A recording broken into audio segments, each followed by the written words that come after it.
এই 6টি কথা কখনোই কাউকে বলবেন না। 1. নিজের পরিবার সম্পর্কে।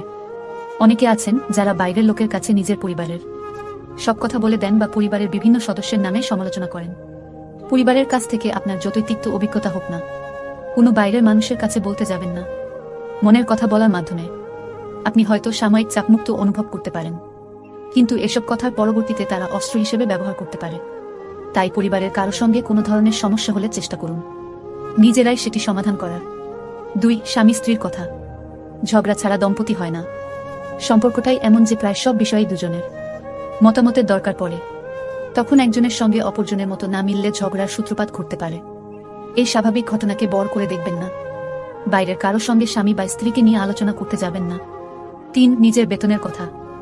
অনেকে আছেন যারা নিজের উপার্জন সম্পর্কে 10 জনকে বলে বেড়াতে পছন্দ করেন, কিন্তু এটি ভুল কাজ। নিজের আয় সম্পর্কে বাইরের কাউকে বলতে যাবেন না। নিজের আর্থিক সমস্যা থাকলেও তা অন্যের সঙ্গে আলোচনা করতে যাবেন না। নিজের বুদ্ধি দিয়ে সামলে নেওয়ার চেষ্টা করুন। 4. নিজের দুর্বলতার কথা। আমরা কেউই স্বয়ংসম্পূর্ণ নই। কোথাও না কোথাও আমাদের ঘাটতি থেকে যায়।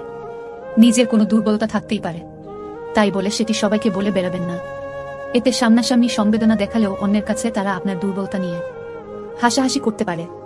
নিজের যদি কোনো ভুল থাকে তবে সেজন্য ক্ষমা চেয়ে নিতে পারেন, কিন্তু নিজের দুর্বলতার কথা প্রকাশ করে নিজেকে হাসির পাত্র বানাতে যাবেন না। 5. অন্যের প্রতি দুর্বলতা।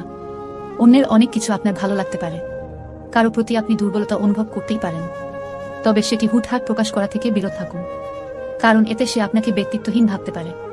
আপনার অতিরিক্ত গুরুত্ব দেওয়াটাকেও মানুষ দুর্বলতা বলে ভাবতে পারে। 6. বিশেষ কোনো স্বপ্ন বা লক্ষ্য না থাকলে জীবনে এগিয়ে যাওয়া সম্ভব হয় না। আপনার জীবনেও হয়তো কোনো লক্ষ্য কিংবা স্বপ্ন আছে। সেই স্বপ্ন পূরণের লক্ষ্যে নিজের মতো করে এগিয়ে যান, তবে নিজের বিশেষ স্বপ্নের কথা অন্যের কাছে বলতে যাবেন না, কারণ সবাই সেটি ইতিবাচকভাবে গ্রহণ নাও করতে পারে।